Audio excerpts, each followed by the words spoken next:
Hi అందరూ ఎలా ఉన్నారు? ఈరోజు సండే మా ఇంట్లో స్పెషల్స్ వచ్చేసి దమ్ బిర్యానీ, చికెన్ కర్రీ, కట్ట అండ్ రైతా. మీరేమేమి స్పెషల్స్ చేసుకున్నారో కూడా చెప్పేసేయండి. ఇవన్నీ ఎవరు చేస్తున్నారో చూపించేనా? మా శ్రీవారు. ఈరోజు నాకు ఫుల్ రెస్ట్. మా వారైతే నా కోసం కుకింగ్ చేస్తున్నారు అనమాట. ఏమండి ఏమేమి చేస్తున్నారు? ఇంకా ఇక్కడైతే కట్ట ప్రిపరేషన్స్ జరుగుతున్నాయి. టేస్ట్ ఎలా వస్తుందో తిన్న తర్వాత అయితే చెప్తాను. ఎందుకంటే మా వారు చేస్తున్నారు కదా, సో అందుకని అనమాట.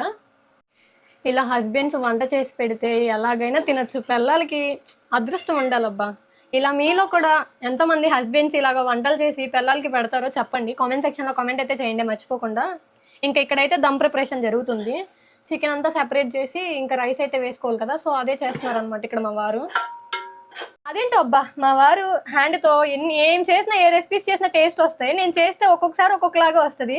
మా వారు ఎప్పుడు చేసినా ఒకే టేస్ట్ ఉండిద్ది, చాలా బాగుండిద్ది. ఇంకా అటుపక్క కట్ట అయితే ఉడుకుతుంది అనమాట. ఏమంటే కొంచెం హైలో పెట్టచ్చు కదా ఇది. ఇంకా ఇక్కడ దమ్కి అయితే మొత్తం పెట్టేశారనమాట. రైస్ కర్రీ లేయర్స్గా వేసుకుంటాం కదా, అలా వేసేసుకున్న తర్వాత ఇంకా పుదీనా కొత్తిమీరతో గార్నిష్ అయితే చేస్తున్నారు.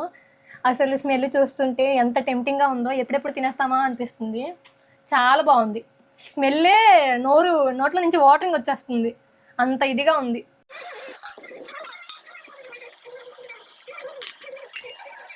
రైస్ స్మెల్ అయితే అద్దరిపోయింది. టేస్ట్ ఎలా ఉంటుందో చూడాలి మరి.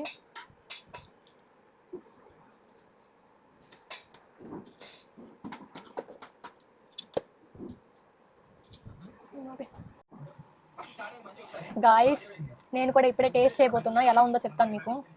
గాయస్ పళ్ళెంలోకి అయితే సర్వ్ చేసేసుకున్నాం. వేడిగా క్లైమేట్ అయితే కొంచెం కూల్గానే ఉంది. కూల్ క్లైమేట్లో వేడిగా చికెన్ దమ్ బిర్యానీ చేసుకొని తింటే